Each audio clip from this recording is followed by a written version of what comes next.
I'm Scott Bailey. I'm the head of the art department. For those of you who don't know me, I want to thank you for coming today.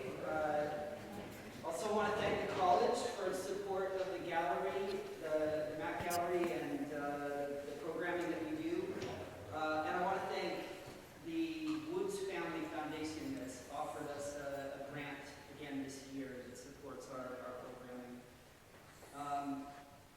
The Mac Gallery is really an important feature of the art department. We see it as a teaching space that extends what we're doing in our studios out into the gallery. And so it's an opportunity for us to show things that reinforce things that students are learning in various studio classes, but also to introduce them to things that challenge them that they wouldn't learn in the various studios that we have. And this is one of these exhibitions that I think does that. It's very different in some ways than anything else that we've shown, but it links to a lot of things that are happening on campus. I admit I was a little bit skeptical when Sam kind of pitched the idea. I had a hard time originally seeing it as an exhibition in the gallery, although I was really interested in the project. We show exhibitions by faculty, by students, and by invited guests, and we're really trying to have incredibly high quality exhibitions. For every month that we do this, we have had, I think, some 25 exhibitions since we opened a little over 3 years ago. So in delving into the project, I got more and more interested and more excited by the idea of seeing his project that has been in a number of other forms turned into a visual display. And I think it's very exciting. It's a multidisciplinary show that blends conceptual art, text-based art, graphic design, and it is fundamentally a work of literary critical analysis. So Sam's going to talk about the project, and I see it more than just a gallery talk. I see this as actually part of the project itself. We talked about it from the very beginning, that this is an aspect of bringing the exhibition to life that I think is really critical. Sam was a student here some years ago. He got his BA and his MA at Western, and now he teaches for us English, film, humanities. I'm not forgetting anything. About it, yeah. So with that, I'm going to turn it over to him to talk about his project, and afterwards he's said that he is willing to join us in the gallery and kind of point to things and talk about his decisions in there. So thank you for coming, and thank you. Yeah. All right, yeah, so thank you very much, Scott, for that introduction. I don't have too much of a plan for how I'm going to go about this. I figure it's best for me to just sort of let you into some of my world when it comes to this particular novel, Thomas Pynchon's Gravity's Rainbow. It's somewhat of an obsession of mine, and I see the gallery as sort of an outpouring of that obsession. And the book invites this kind of analysis, invites this kind of recreation. My project in its very first iteration was highly influenced by another artist, Zach Smith, who did a project where he sketched out images for every page of the novel, 760 of them.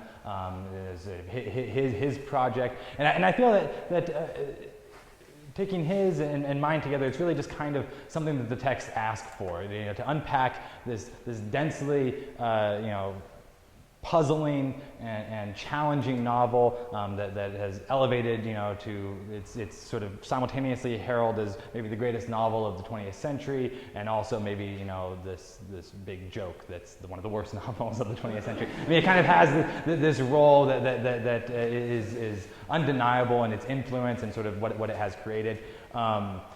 Just to speak briefly about Pynchon's work and sort of to get in that space, the novel itself was originally published in 1973. It got the National Book Award in 1974. It was up for the Pulitzer Prize in 1974 as well. It was the only book up for the Pulitzer Prize. The committee did not like it very much, and so no Pulitzer Prize was awarded in 1974. They just declined to give anything to anyone because of a particular scene in the novel that I'll talk about when I get to my image for it. That really just seemed to not be good. they didn't like it for whatever reason. The reason's kind of obvious, but we'll get to that. It also was up for the Nebula Book of the Award. It was given the John Williams Book of the Decade from the 1970s. It sort of was this big titanic operation that Pynchon put forth. It probably took him about a decade to write. He didn't really publish anything afterwards for about 15 years. Now he's been pretty prolific. It really sort of stands, I think, as an emotional outpoint. Critics have talked about it in both sort of the way that I situated it as densely complex, but also maybe somewhat overrated or you know, nonsense. But a lot of the more positive criticism that I sort of affiliate myself with, my own opinions with, deal more with the idea that he works almost like a mathematician in how he crafts his prose. I mean, he figures out exactly how much weight each word can stand to bear, and then sort of piles it on in this sort of all these rich layers of satire and jokes and all that. The book has a couple hundred songs probably, and they appear throughout, all just inventions of Pynchon's, hundreds of characters that appear, this massive world, and a tremendous amount of very specific technological information regarding rockets, which feature prominently in the novel, as I'll get to as well, but all kinds of things. I mean, anything that you could sort of talk too much about, he did. He really sort of, laid it on as much as possible.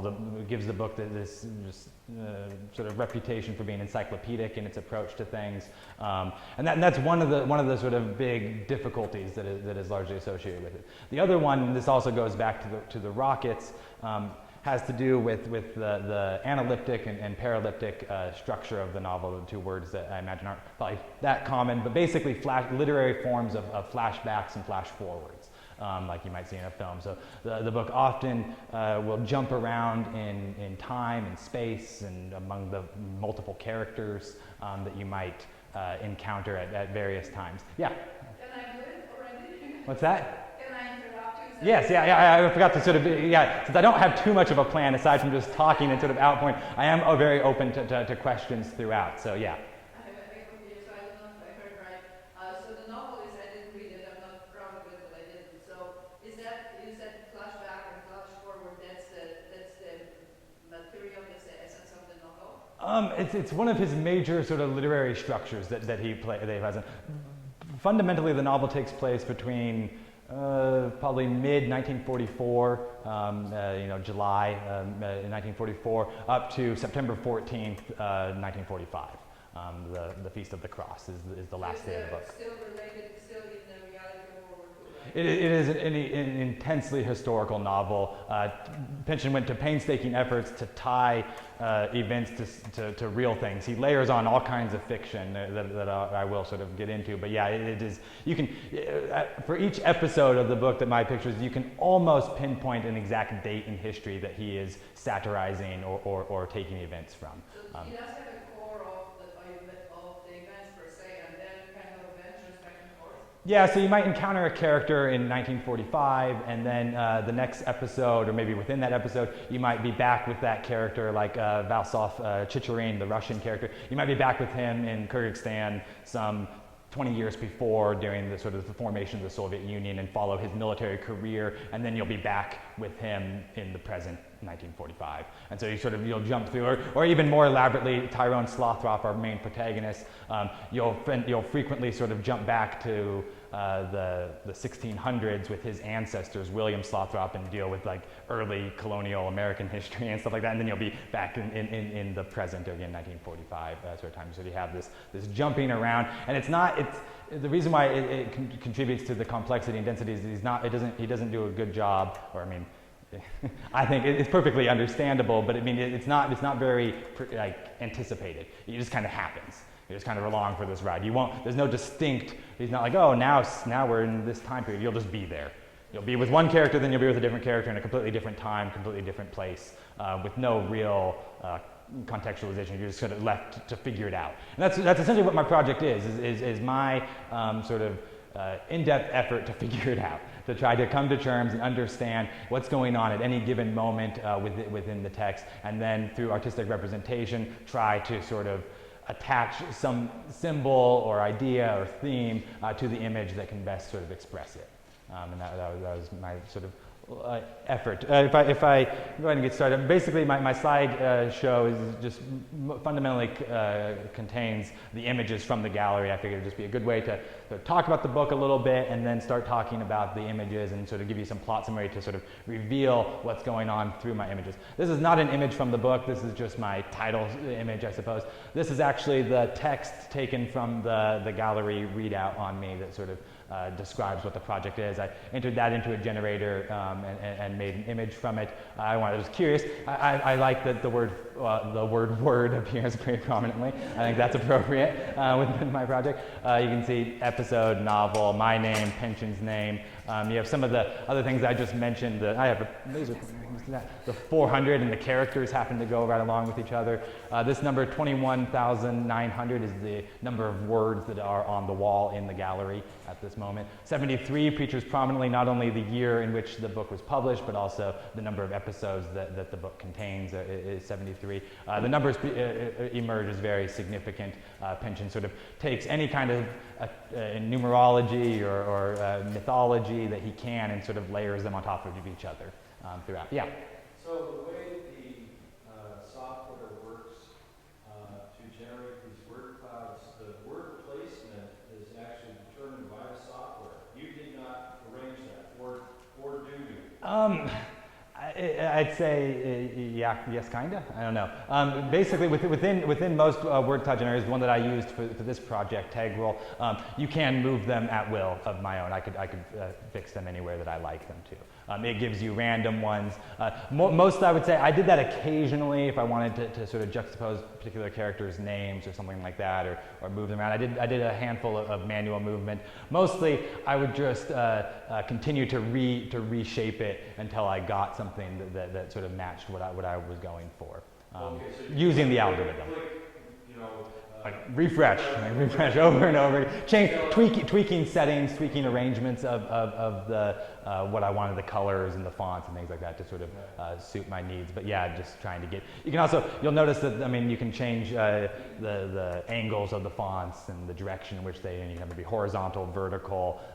You can actually control the exact angle at which they fall. I did that for a handful of them as well. Yeah, just to sort of reveal the word, to speak more on the subject of the word clouds themselves, I did want to include briefly some other images generated by other word cloud generators to sort of give you some of the sense of the analytics or the infographics that are playing into this project. So this is a different tag cloud generator using very similar project. This is one that alphabetizes most frequent words and then also prioritizes them by font size, the thing that word clouds do. But this is a comparison of two State of the Union addresses from our current president and our past president. And I think the idea partially behind this is that you can reveal pretty immediately information to a viewer without knowing, you don't have to read a lot about it. It becomes pretty apparent what each one of these State of the Union addresses sort of most addressed. That surfaces. Again, the word clouds do, and I admit this within my own literary analysis, they overprivilege frequency of words, which is not the end-all be-all of literary analysis by any means, of course. If something could be very important to a text and only occur a handful of times. This is just one of many tools to sort of approach these kinds of things. Other forms, other very kind of similar projects. This is another word cloud, or this is almost more like a tag cloud, these kind of related terms, because these ones, the words aren't so much functioning as words, they don't correspond with frequency within a given set of text, but rather they correspond with the numerical value of the country's population. And then are scaled font size appropriately to represent that in this scope. So that's kind of the multiple ways that you can use word clouds to sort of get a sense. I mean, this reveals something in a sort of total form to us about this set of data using visuals and text. if I'll move just briefly forward and start talking about my own images. So here you can see, I played with the angles of the fonts and things like that, and also the colorization to get the contrasting was my own manipulation. I typically would make the images with the generator and then export them and tweak them and manipulate them further in Photoshop to kind of get the exact effect that I might want. Sometimes rearranging things a little bit, but typically not, because sometimes there would be like mistakes, but I don't want to talk too much about them that I would make and want to try to fix. Like occasionally you might see the word dawn appear, D-O-N, and I tried really hard to make sure it didn't, but that's the word cloud generator misunderstanding the conjunction don't. I'm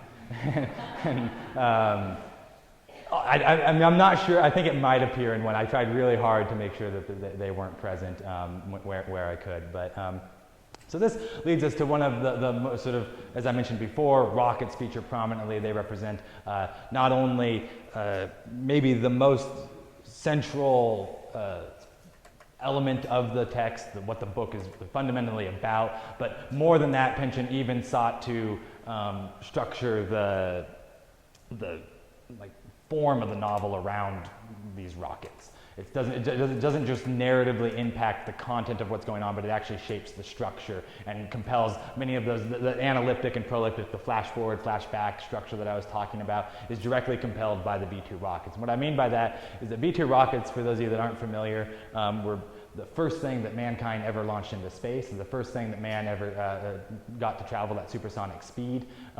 They went faster than the speed of sound, supersonic, and this created an odd effect that Pynchon wanted to examine. They were dropped, a tremendous number of them, hundreds of them were dropped on England, London more specifically, other places as well.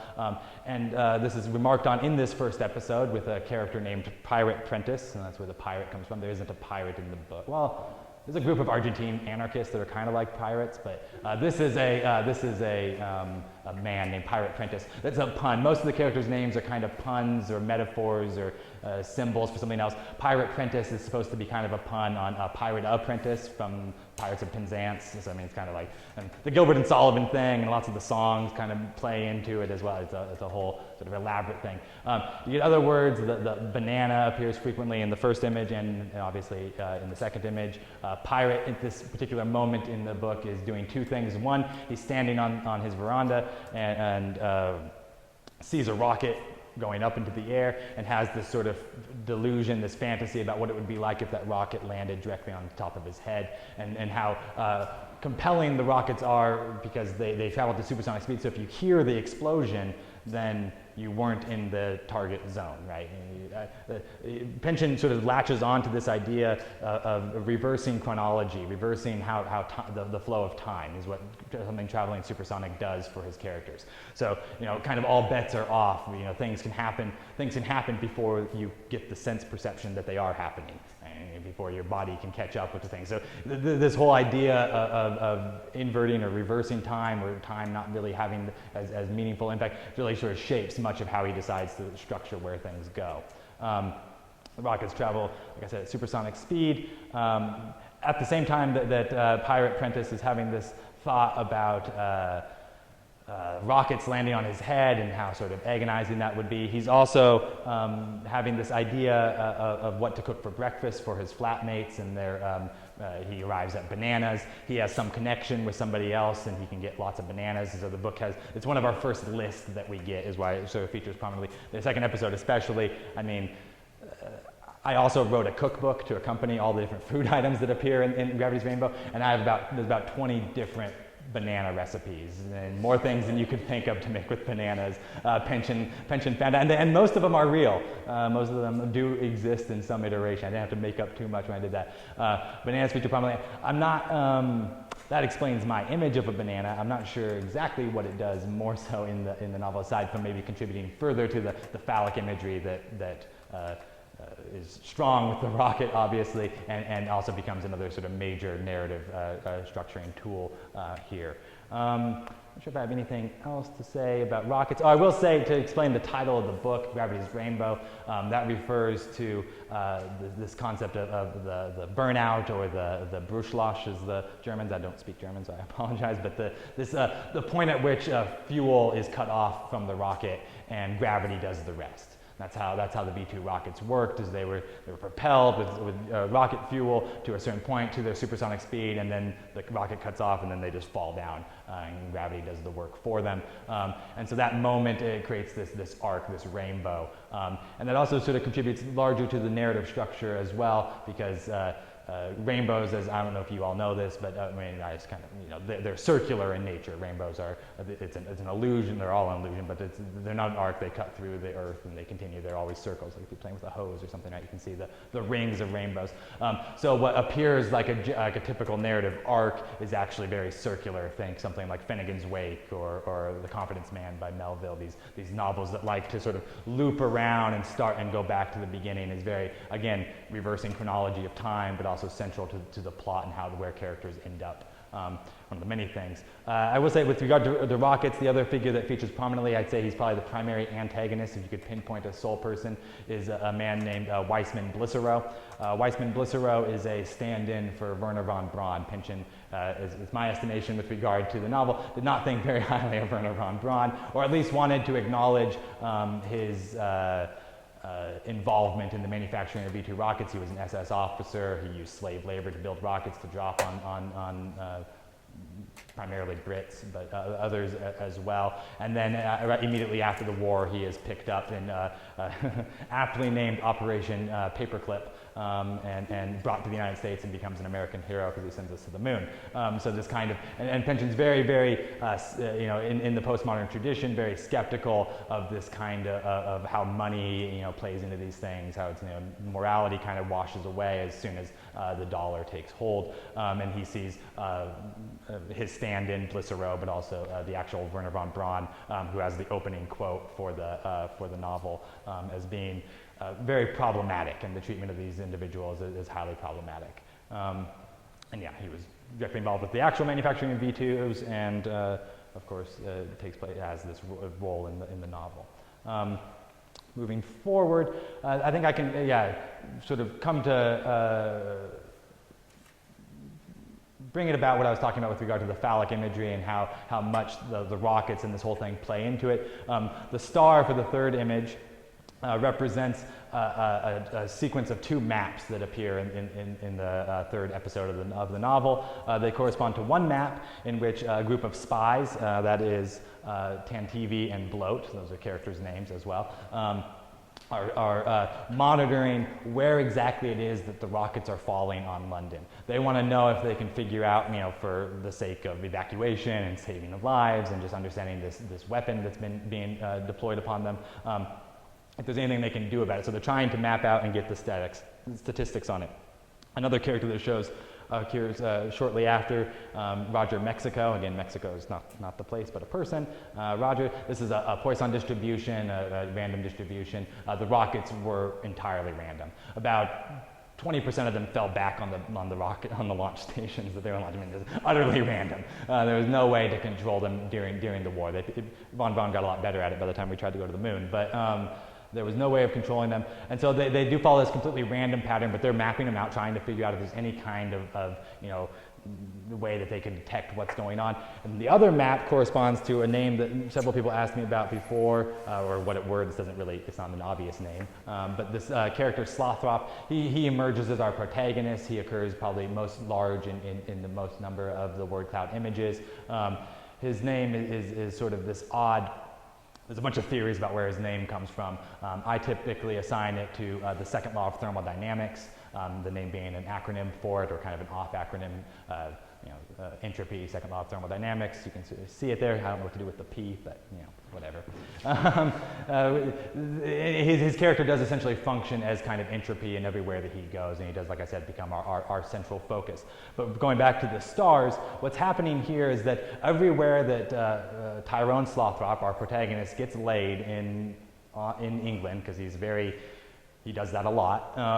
Everywhere that he does, within a couple of days or about a week, it's not entirely, it's stated it's between 2 and 9 days in the novel. A rocket falls where he was, where he got laid.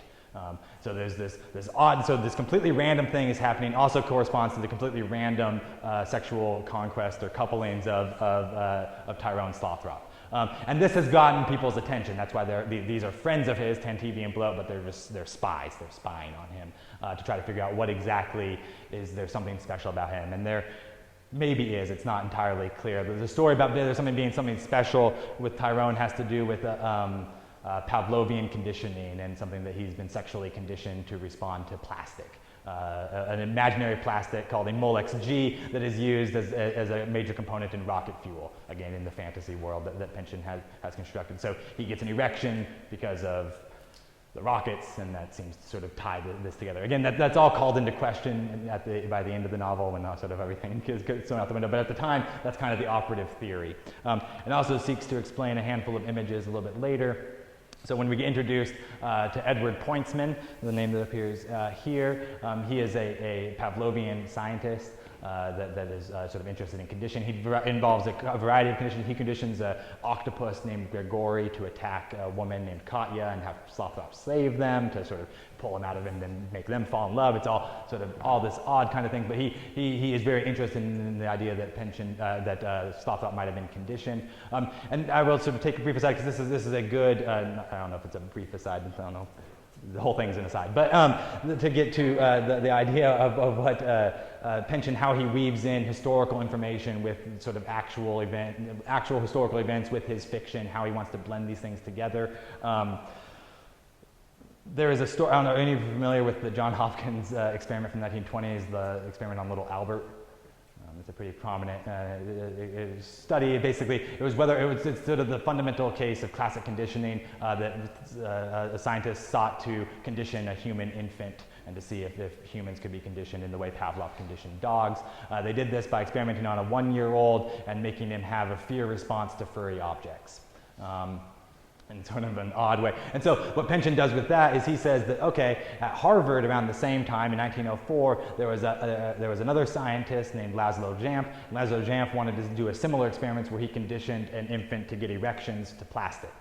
And that infant was baby Tyrone or baby Tyrone Slothrop. And in reward, he got a free Harvard education, but he has the ramifications of this experimentation. So Pavlov and Pavlovian conditioning feature prominently. The whole idea of determinism, again with the rockets and how they fall, is very strong. Again, reaching into the actual historical information.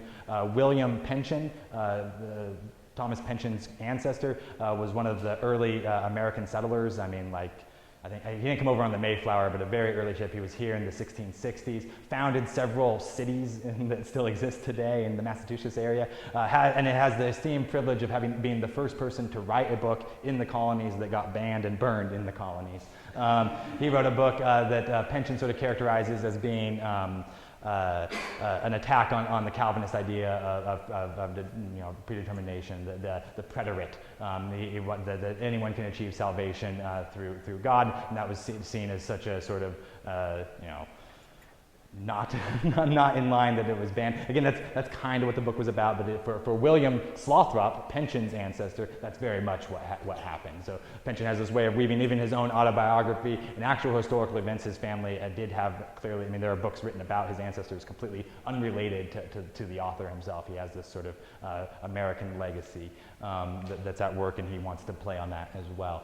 You'll see one of the things that I did, if I can come back to the actual gallery and my art and sort of step away from the novel, I think the two are it's hard for me to disentangle them. But one of the things that became very apparent to me, if I move a little bit forward, is that so the next time Pointsman occurred, and this became clear to me in the episode because the word was large, so I figured out, then I would know that episode, that there's some connection between these. And that's what I mean by the sort of this odd analytic structures. It's not like more time passed between when we're introduced to Pointsman and then the 6 chapters later when we meet him again. Those two things, those events could be happening right next to each other, but we have this long sort of sidetracked, experiment, all these other things happen as well. And so it's sometimes very difficult when you're reading the text to be able to pin down when things are happening and who they're happening to, and okay, was that character and these other characters, what's the relationship here? Things that are maybe somewhat difficult in other novels become like, a true effort, a lot of work in here. And one of the things I'd like to do when I was making these the first time and then in recreating them for the gallery was you could sort of start to see some of the connections, so I wanted to connect them. So I have a dog for the first time. We have this extended episode with Pointsman, and then I have the bell, for those of you that are familiar with the Pavlovian conditioning to bell and sound. I mean, so you sort of tried to draw those connections. I also tried to color the images similarly and sort of use other of my artistic tools that were allowed to me within the confines of the program to try to sort of match them up in a meaningful way. I think this is another good place to stop. This captain, who we don't quite know who that is Captain Blicero. That is the Werner von Braun character that is placed in. This is an image of a gingerbread house that I chose, and it corresponds to another series of mythology. This is Hansel and Gretel, of course. The Grimm fairy tales, as well as the Grimm work on Teutonic mythology, feature prominently as sort of undergirding themes that characters sort of latch onto. And in this one, a couple of characters that show up throughout, Katya and Gottfried is probably in here as well, although I'm not seeing it offhand. This is one of the things that the pension that can lead us nicely into the conversation about why the book didn't win the Pulitzer and what sort of revolted people. Is one of the things that Pynchon liked to do, in addition to having sort of a tremendous amount of encyclopedic knowledge and sort of these off-color jokes about erections and all the sort of phallic imagery. He also crafted these sort of immensely sadomasochistic couplings between characters, really, really bizarre relationships that emerge. So Captain Blicero is again a stand-in for Werner von Braun. He's an SS officer. Katya is a Dutch spy who gets captured, and then she gets brought into a love triangle with Gottfried, who's a young German soldier who's kind of this sexual object of Blicero, and they enter into this sort of, sadistic relationship where he makes Katya dress like Gottfried and Gottfried dressed like Katya, and then they all sort of spin around in this very bizarre sort of relationship. But the point that Pynchon seems to be driving at, and he does this throughout with many of the bizarre couplings that he sort of attaches the characters to, is that people would prefer to have this kind of odd relationship than acknowledge the brutality of the war that is going on around them. This is what Pynchon did, rather than Dora, the concentration camp that was directly fed into the manufacturing of rockets in Peenemünde, that features somewhat prominently, but he doesn't spend a lot of time describing in detail the kind of brutality, things that you might expect from a historical novel. He kind of diverts all this, and there's no mention of Hitler, there's no mention of Goebbels or any of the major figures or anything like that. None of that stuff sort of plays into the novel. None of the touchstones emerge as major sort of concepts. Instead, he's interested in sort of dissecting all these other little areas that maybe were interesting. And yeah, this idea that people would prefer these bizarre, sadomasochistic, perverted, kind of imagined scenarios over acknowledging the real world. It's almost like the fantasies that people could have were, it's like you can only imagine things like slightly better than the way they are. That represents a tremendous relief to have something just that you can distract yourself with or be apart from in the face of what Pynchon, I think, and many of us would probably acknowledge maybe the most inhumane thing to ever happen in the world to humans in our experience, certainly in the 20th century. I mean, this kind of tremendous pain that was felt, and he didn't want to fix on it in that way, but wanted to sort of represent it in this classic sort of satire or this inverted kind of thing. Inversion features prominently, so stories that have an uplifting or happy ending get made the opposite and have this sort of tragic, downbringing. And then witches and all that kind of stuff, the other fairy tale things sort of simultaneously exist in reality as well. I'll skip that one. Move forward. In the gallery, I really liked how this managed to sort of come out with having the astrological signs, one appear on each wall corresponding with the chronology of the text. I do use them to date events that are happening, but they also have symbolic meaning as the signs, as letting you know. This episode happens to follow a character named Lenny and another character named Franz. Franz and Lenny are two Germans. One of them is a scientist, a rocket scientist. The other one is another academic, but more left-leaning academic. Left-leaning academics did not do particularly well in Nazi Germany, but Franz was an up-and-coming scientist and young. He was very involved in the rocket organizations, the clubs that existed before they were sort of turned into institutions. And he, in Pynchon's esteem, it was a Pisces, whereas Lenny was a Cancer, and sort of the more logical nature of a Pisces. Again, not speaking to my own beliefs, but sort of the thing that Pynchon wanted to sort of latch onto here. Franz had a hard time acknowledging that science could do wrong, that science can be bad. Science is just science in his mind.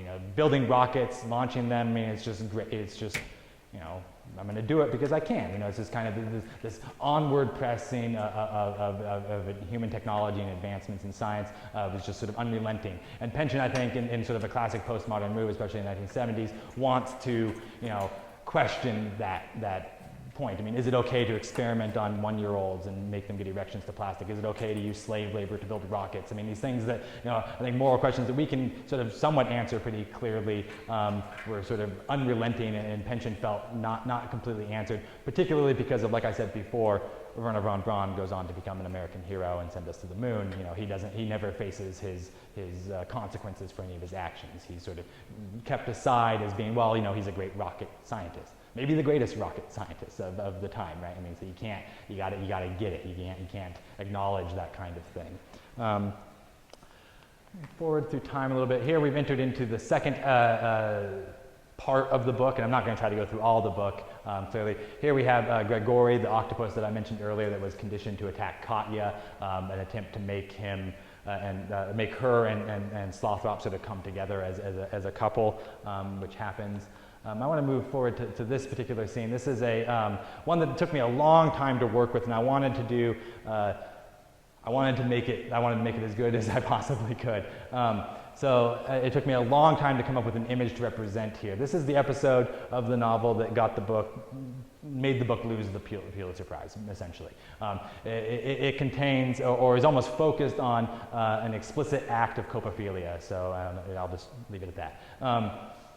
And when I had first envisioned this project, I think my instinct was to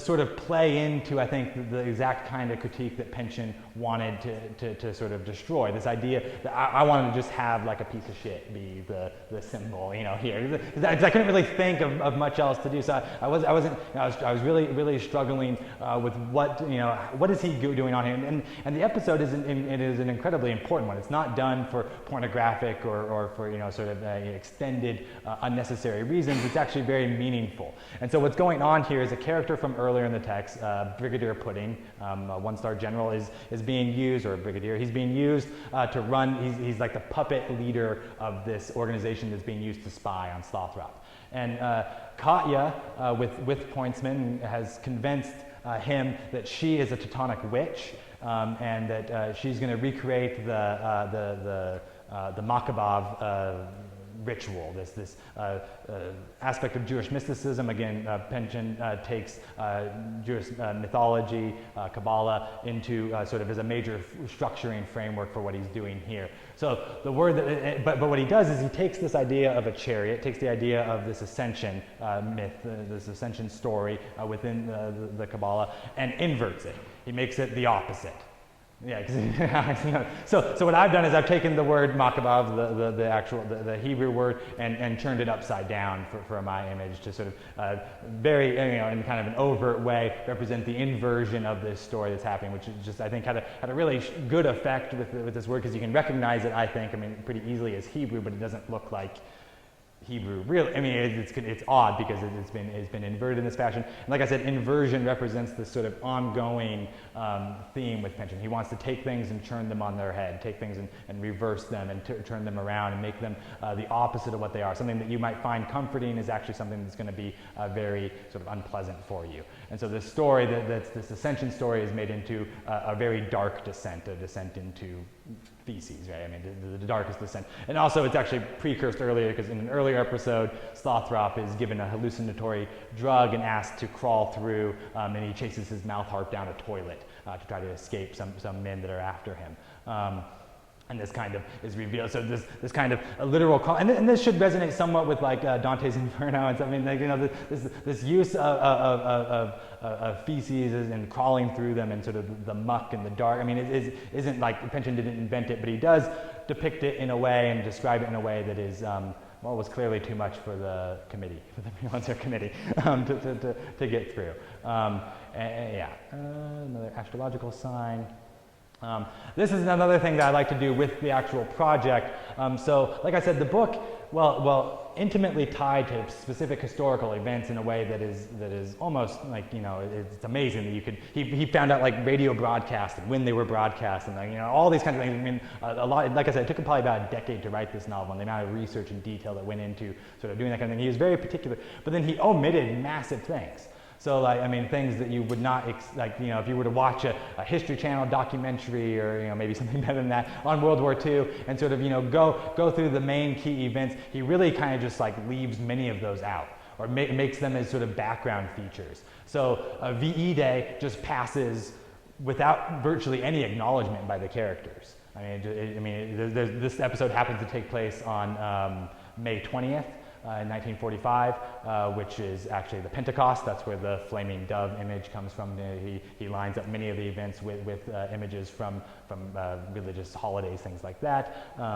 But then VE Day was May 8th, you know, 12 days before. But the episode before that and the episode after it, just completely unacknowledged, completely unbrought to the surface. And so here we have, I tried to sort of make them more overt, make the appearance of the transpiring more clear. And this is the end of the second part of the book, the 8th episode of the second part. We're now 29 episodes into the book. There are 73 total. So the remaining 32 and then the final 12 all take place in Europe, in the zone, as Pynchon calls it, this recently, after the war has ended. So this book that's largely about World War II, or after the war in Europe has ended, of course. The book ends itself on September 14th, and then the final part starts August 6th and ends on September 14th, August 6th being the day that we dropped the bomb on Japan and virtually ended the war in the Pacific Theater as well. So it does sort of run up through the whole end. But the time, what Pynchon spends so much time focusing on, since 32 episodes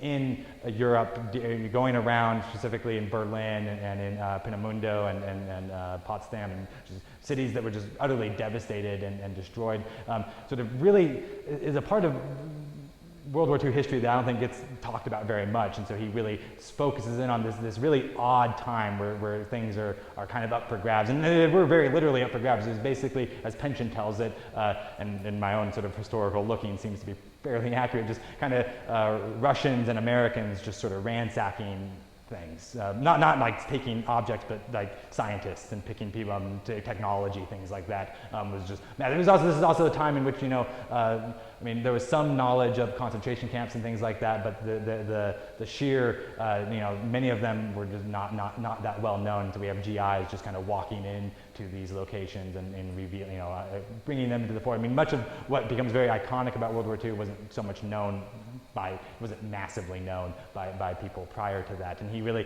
kind of wants to focus Pynchon, that is, on these moments. The first person he meets in the zone is obviously enough going to be a witch. A witch named Gaily Tripping, or Geely Tripping. I always like Gaily Tripping because it's like a pun, but and the book's filled with puns. And the title card for the entering into the zone is, I have a feeling we're not in Kansas anymore, Toto, is a line from Wizard of Oz. And so the zone represents, so the first person he encounters is a good witch. Gaily Tripping is the good witch. Katya, the person who was engaged in the act of coprophilia, is crafted as a not so good witch. She's a little bit more complicated, but at this time in the book, yeah, she's certainly kind of the wicked witch in this scenario.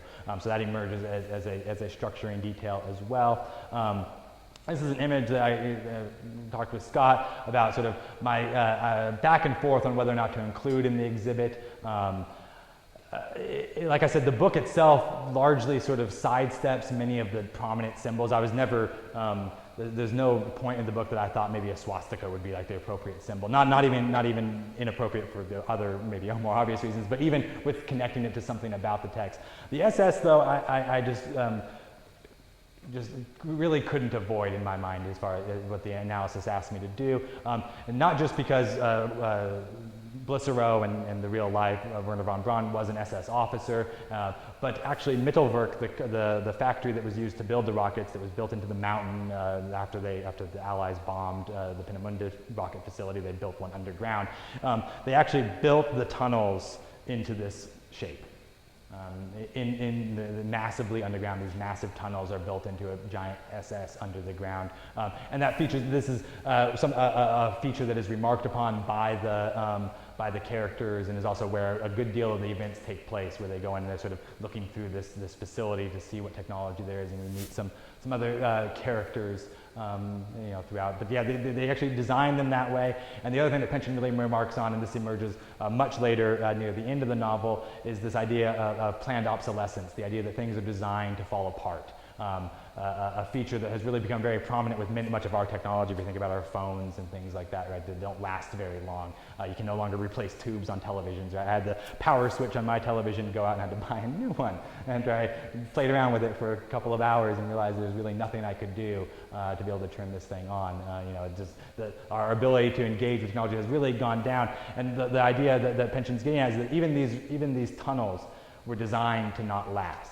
They're designed to fall apart after a certain period of time. They were built in a fashion to be temporary, presumably because of the nature of the war and where things were going at the time. But this kind of planned obsolescence features prominently into many of the aspects of the text as well, and many of the characters. We meet near the end of the novel a sentient light bulb, Byron the light bulb, who is immortal. And this is sort of the conspiracy that that GE has the technology to make light bulbs that never burn out.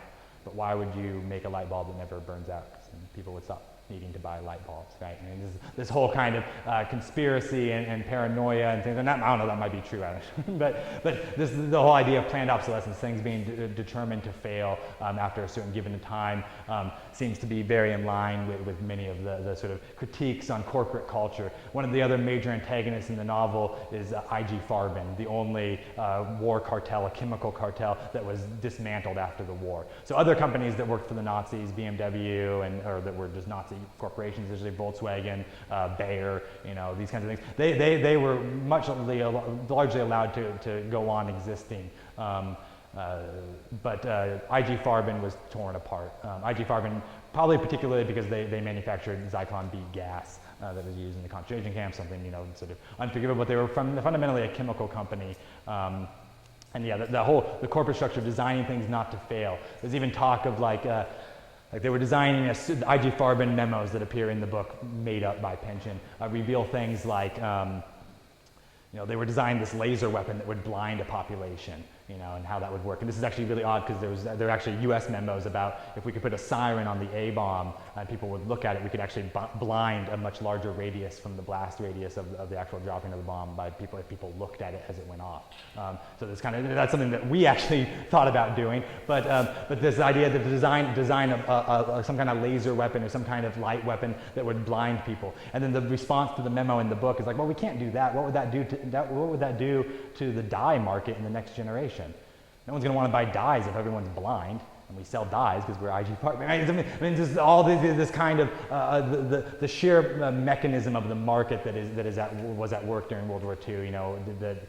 Removed from the ideological concerns, removed from those, this large pursuit of. I mean, what is it? Just recently, I don't want to get overly political, but there's a new book by a New Yorker writer about the Koch brothers. Their grandfather built an oil like a coal plant or an oil drilling facility for the Nazis in 1934 and 35. But this kind of Ford made tanks for the Nazis. I mean, it goes on and on. This corporate sort of intersection, Pynchon really is hostile about, and that's why he sees Von Braun is kind of the pinnacle of it, because he gets picked up and sort of all is forgiven, becomes a hero.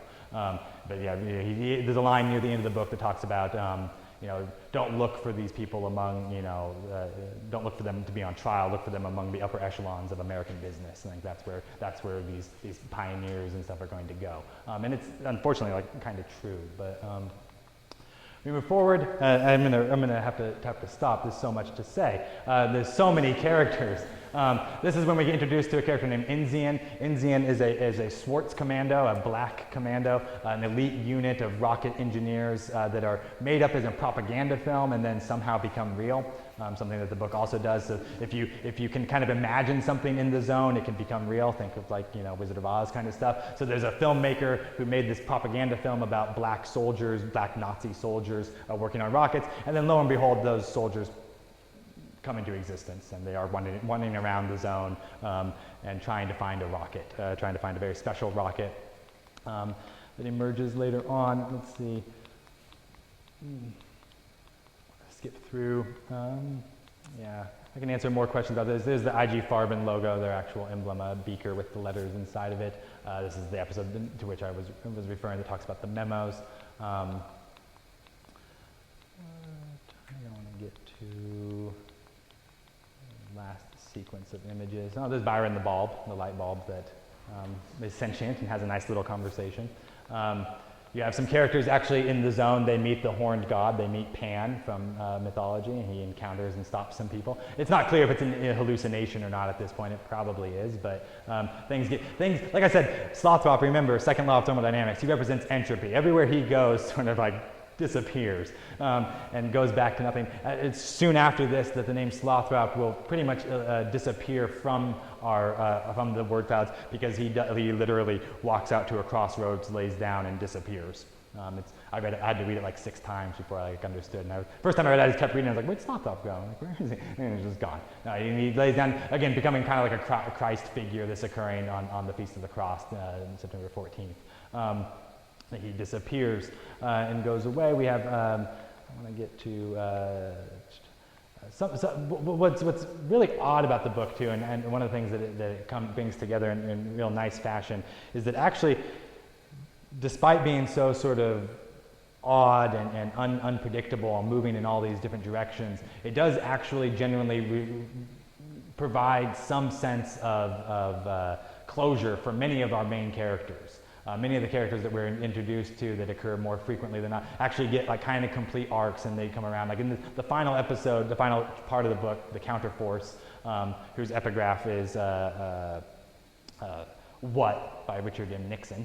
That's the entire quote, that's Hume's point, which I'll explain in just a second here. But the Counterforce are a group of individuals that had come into contact with Slothrop, some of them antagonists, some of them friends, that have all kind of churned their tune, and they want to find and save Slothrop, so they rush into the zone to try to rescue their friend, or this symbol of their sort of, this post-war, immediately after the war era. But so one of the things that we get is Chicherin, who's the Russian that I don't know if I mentioned or not, who Gaily Tripping's in love with, is the half-brother of Inzian, whose name I think appears on here too, but maybe it's not clear. Yeah, down there, Inzian. They're actually half-brothers, so the Herero, the African soldier who gets invented, is actually like a real person, kind of, it's unclear. But he has a half-brother, this Russian, and during the whole zone, all 32 episodes of the zone, they're basically, Inzian is looking for the rocket, this mystical rocket, the Quintuple Zero rocket, because he wants to like worship it or launch it or something. That's what the Holy Grail was. It's all this kind of, he has all this mythological. Chicherin wants to kill him. And that's basically all Chicherin wants to do. Well, he wants drugs, and he wants to kill his half-brother.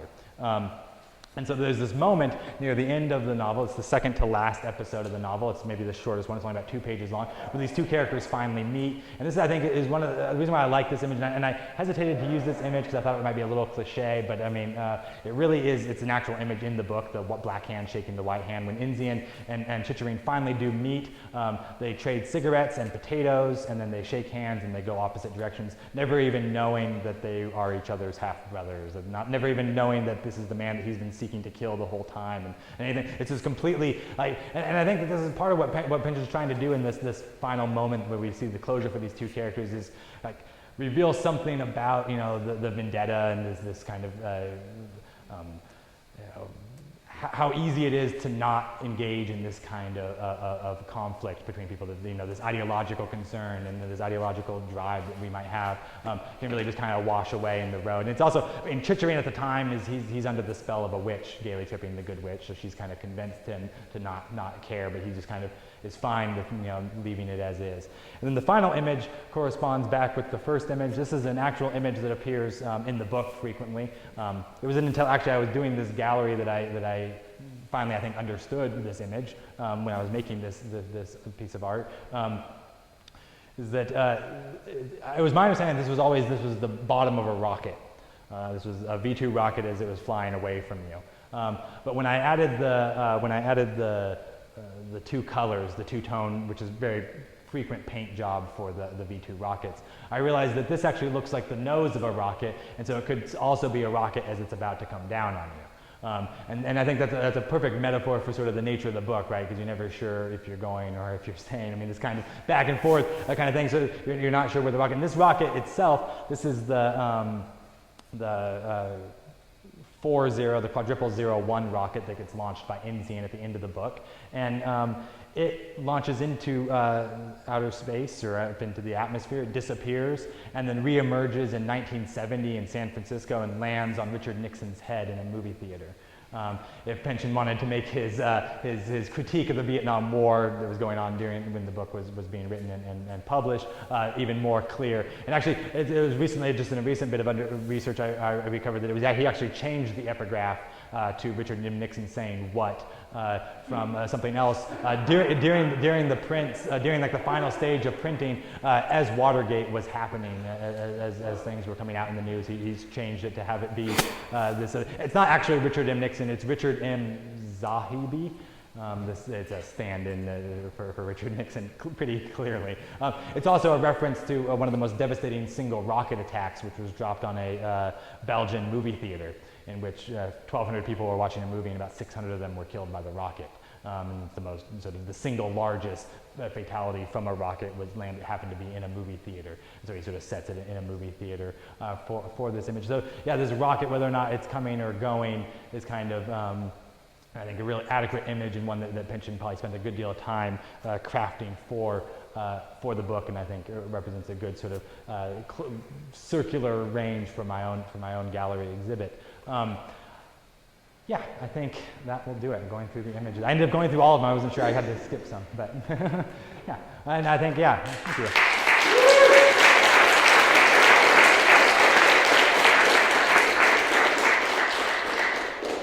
And I am more than happy to answer any questions now or in the gallery, either way, if anyone is interested in further, yeah.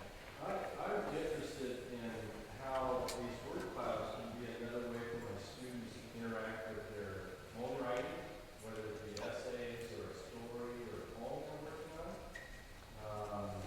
I think it's just fascinating. It's a different way to engage with the text. And, Yeah. And it can be beautiful here and very resonant in its own right, as you can see very clearly shown in your exhibit. Yeah, I appreciate you saying, and just to speak sort of more personally about my own, where I came to the moment of making this is very much the nexus of my two most influential mentors at Western Washington University. Donna Qualley, who's a composition director and sort of instructed me through teaching writing to students, and Don Dietrich.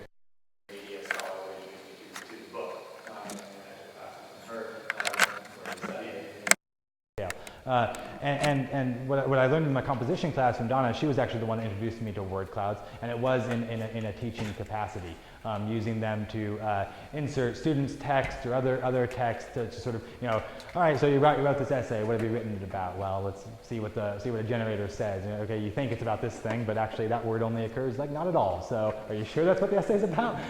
It is only one of many metrics to sort of determine this kind of thing. As I said before, word frequency isn't the end-all, be-all of literary analysis by any means. I think it is an interesting or one of many tools to be at your disposal. But yeah, actually, I have handouts, assignments that correspond with using word clouds in a classroom environment, because I think that they're very useful for gaining further insight or getting a different angle on things. Yeah. It strikes me too that Slaughterhouse-Five was published just a few years before Gravity's Rainbow, and they're both postmodern novels about World War II. And I'm wondering if there's been much scholarship comparing the two novels, or if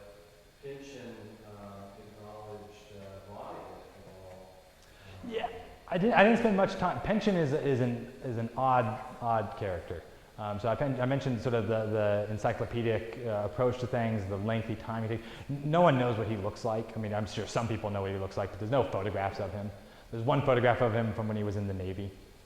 He went to Cornell. He took classes from Vladimir Nabokov, who didn't remember him. Did? Yeah, he did. Wow. He was, he took classes. He went to Cornell. He's incredibly reclusive. He won the National Book Award, and he hired a stand-up comedian to accept it for him.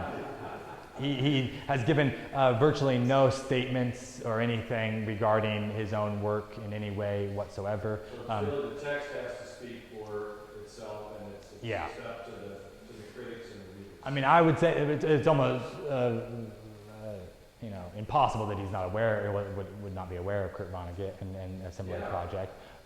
Catch-22 shares a good deal of thematic sort of overlap as well with Gravity's Rainbow. It'd be curious. I mean, I'm sure that there are scholars that have probably addressed connections and such. I'm not overly familiar, but it is interesting. I would say that the thing that sets Slaughterhouse 5 is a phenomenal novel, but doesn't take as many structural sort of chances as Pension does. Right. And it's, I think, more overt in its moves and obvious versus Pension's. But what brought it to mind was when you were talking about how he was interested in the physics of time, and certainly time plays a crucial role in Slaughterhouse 5 as well. Yeah, I mean, and I think that many of because these conversations are emerging out of the modernists, out of Einstein's. I mean, theory of relativity had, just sort of reshaped our understanding of the physical world, and these things become more possible. And this is sort of literature responding to it in a meaningful way. I think. I mean, somewhat later, but still a similar kind of project. It is. Yeah, the connection is very strong. I think it's very interesting. The Pension, this work it was nominated for the Nebula Prize too. I mean, it is somewhat considered science fiction in its own right. I mean, kind of like the Slaughterhouse 5. Yeah. And neither of them won, right? No, I don't think so. Yeah. I was curious about the fonts. What got me thinking about it was I noticed there was only one cloud with like cursive, and this made me start thinking, does each one have a different font, and how deliberate was your decision for the fonts? Yeah, I mean, it varied. I would say that within the program, there were probably about 100 fonts that were available. You can upload your own fonts to that. I did that occasionally. I kind of got into the groove of ones that I liked or seemed to represent. Again, there are thematic elements that recur, and so where they recurred, I tried to use similar color schemes and similar font faces, things like that to represent them. When it comes to this particular episode, yeah, the only one I finally felt comfortable using a font like this in does stand aside. It is an episode in which Chicherin, the image itself is of a belladonna, it's a berry that causes hallucinations and that kind of thing. And he's being given this belladonna to induce some kind of hallucination by gaily tripping his girlfriend, lover. It's odd. It's hard to pin down exactly what the relationship is. But yeah, so I thought that the font helped correspond to the sort of whimsical nature of the episode, the less than real. Again, sometimes the deviation from reality is more clearly identifiable. Other times it's kind of not. This one happens to be one that's pretty like he's given the thing and he responded. It's a little bit more clear, and so I felt that it worked for me to use it. But yeah, there are some that emerge. With many of the rockets and things like that, bold, militaristic fonts I was drawn to, of course. I thought they suited it well. Sometimes I would choose the font for pragmatic reasons based on how, if I had an image that was maybe not particularly apparent, like the one a couple after these, the Fool from the tarot card. You know, if I were to use a less bolded font or something like that, the image becomes much harder to see. And so sometimes I would kind of tweak and guess with the fonts until I sort of arrived at one that I thought really got the image strong and across in a meaningful way. But yeah, it was somewhat choice, somewhat random, which I think is a good description of my entire project and also the book. So I think that works well. Good. Yeah. Questions? Sam, thank you very much. Yeah, no, thank you. Thank everyone for coming out. I really appreciate it.